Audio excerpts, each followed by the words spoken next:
welcome back to another video. Today we're doing reading vlog with quite a scary book, I'm not gonna lie. We're gonna start reading, well, not start reading because I definitely already started reading it. We're gonna continue and finish, hopefully, reading The Box in the Woods. This is the fourth book in the Truly Devious series, which I've put off for about 5 months now because it's set in a summer camp. So part of the backstory, because this is the fourth book, it no longer deals with the main mystery that was in the first book. We're on chapter 5 right now. I'm liking it so far. The intrigue is there. But I don't like summer camp vibes. It scares me. Murders occurred at a summer camp in 1978. And basically, Stevie, our main character, she and a couple of her friends from the first 3 books go to the summer camp. Stevie and her friends go to the summer camp with the intention of solving the Box in the Woods murder, with kind of the help of the guy who owns it now. And I'm getting a super eclectic vibe from the guy, but I'm also really suspicious. I don't know if this is a spoiler, but he runs a company called Box, and I don't know if that's a coincidence. I really don't know why you would buy a summer camp that had, like, kids got murdered at, but hey, it's your prerogative. I have nothing to say about that. So how these books are written is you have Stevie's point of view, well, not Stevie's, like, time period while she's trying to solve the murders with her friends, and then you have this separate timeline which you're basically learning about what happened the night of the murders and then the day after the murders, and everyone is kind of like finding the bodies. And it's super fun because you're not stuck having to figure it out with Stevie. You're getting a pretty detailed description of what everybody who was there when it happened, kind of what they saw and what they heard and stuff like that. So it's super easy to follow along with what's going on, especially when it flips back to Stevie's point of view, and her badass self going to solve murders. I am a bit concerned because, and again, the first 3 books were slow burn in terms of solving the mystery.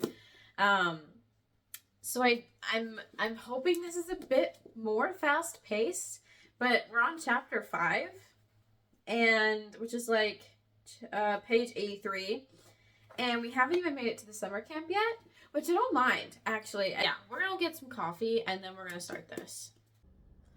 So we're done and finished with the coffee now, and I was reading a bit. We got to chapter 8 now. Not much has happened, but the intrigue is still there. I'm trying to figure stuff out on my own. I'm just gonna keep talking. If you can hear the mowers, I'm sorry. Anyway, not much has happened, but I'm getting a bit suspicious. So Stevie gets invited to the camp by this guy named Carson, and he owns this, like, box company, and I've said before, I don't know if it's a coincidence, but anyway, so he is basically, like, trying to get chummy with all the townspeople, because it's a small town that the camp is in, so that he can, like, create this podcast to talk about the murders and, in his mind, eventually solve them. And it doesn't go well. It doesn't go well. The picnic he, like, organizes, one of the victims' siblings kind of gets pissed off, and it's, I don't know.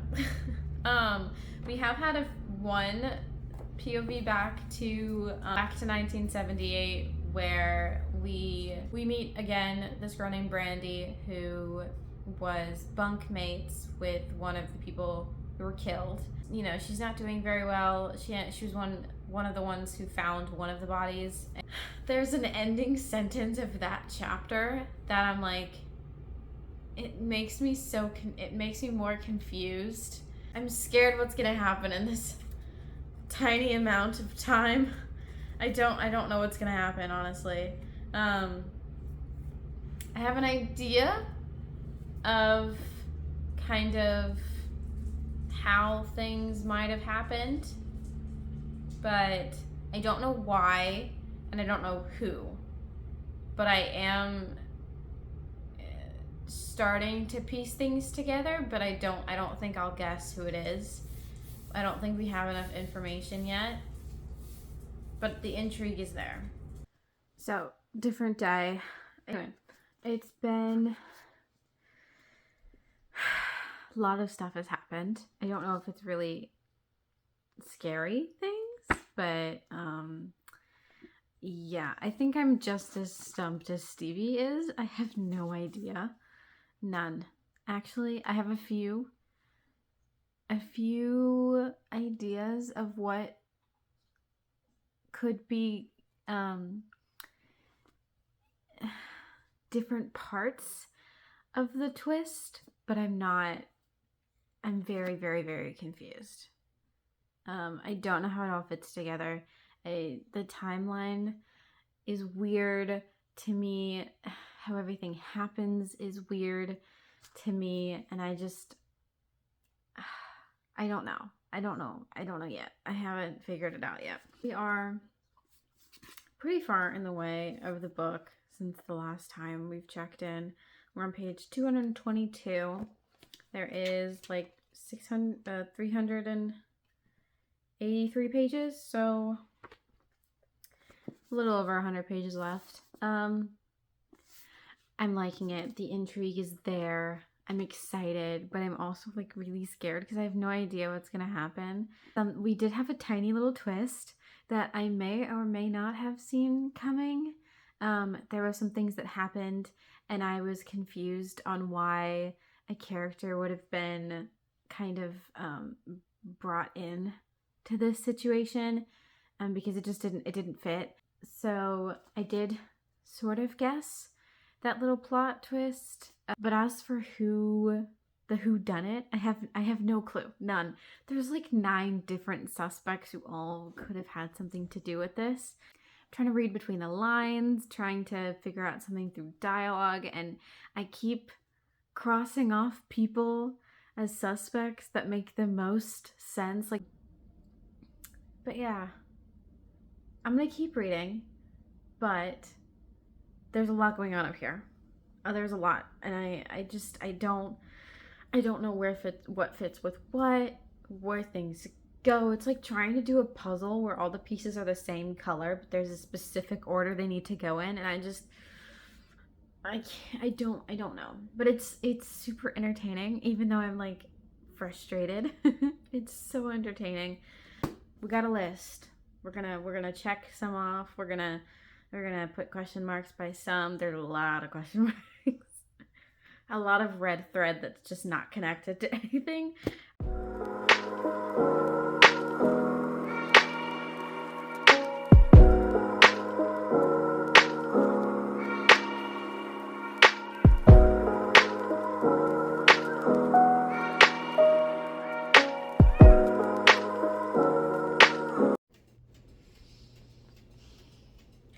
I wish I had gotten my reaction. Something just happened, and I don't know if you'll be able. I was time-lapsing me reading a couple pages. I don't know if the time-lapse you'll be able to see it in the time-lapse, but at the end, I didn't even mean to. I looked over. The chapter is done. Like, I'm on, like, this page of the, chapter ending and everything. I didn't even mean to, and I looked over, and I got spoiled something. I'm so upset. But I was not I was not prepared for it, like, at all. All right, I'm gonna keep reading, but yeah, it was not expecting what just happened. Also, for anyone who's read this book, or any of the books prior to the series, I want to say something. I love Nate. he's like my type of person that I would want to be friends with. Like, he's so sardonic, and like he just says anything, and he like, you'd think, oh, this kid has like no emotion at all, but he's like super funny and like not like a forced way. I don't know. I love him. Piggybacking off of earlier, so they're sitting in like the cafeteria area eating food, and Nate is just he's pissed. This kid, since he's an author, he went to Ellingham specifically to finish his second book, because he wrote a book when he was like 12 or something that was really, really, really popular. And there's a kid who's like in his bunk, and this kid has read his book, and he kept him up all night. And so Carson, the guy who owns the place, walks in, and this is a pivotal part of the story. And Nate just says, when Carson walks in, he's like, "Your friend is here, Captain Big Box. Box bag boss." We just gotten to the last little bit, and Stevie's got it figured out. I do not. A lot has happened. I knew it. A lot has happened. And I really don't know what Stevie's got in store. The last, like, sentence of the chapter before the one I'm in, the delivery Stevie gave was peak. It was amazing. I loved it. And, like, now they've got everyone gathered who lives in this, like, town. And she's basically plastered everywhere. If you want to find out what happened in 1978, be here or, like, be square. And I want to know what happened. Seriously, I have no idea. So I'm going to come back after I'm done reading this. Or I might get, like play-by-play of my reaction.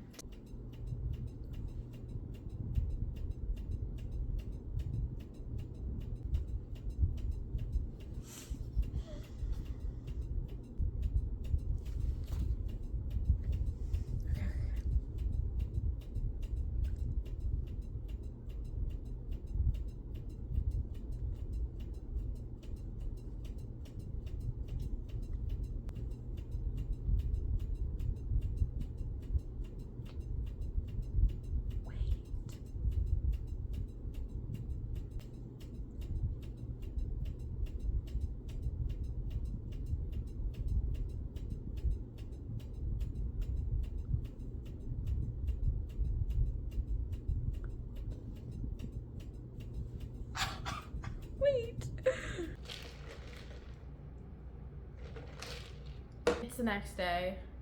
We finished reading last night, but I was too tired to update anything. 5 stars. 10 out of 10. I did not see the ending coming at all. The last, like, 50 pages. Insane. Craziest thing I've ever read. I don't know how she managed that, or how she managed to come up with that. Stevie is the GOAT. I just, oh my god.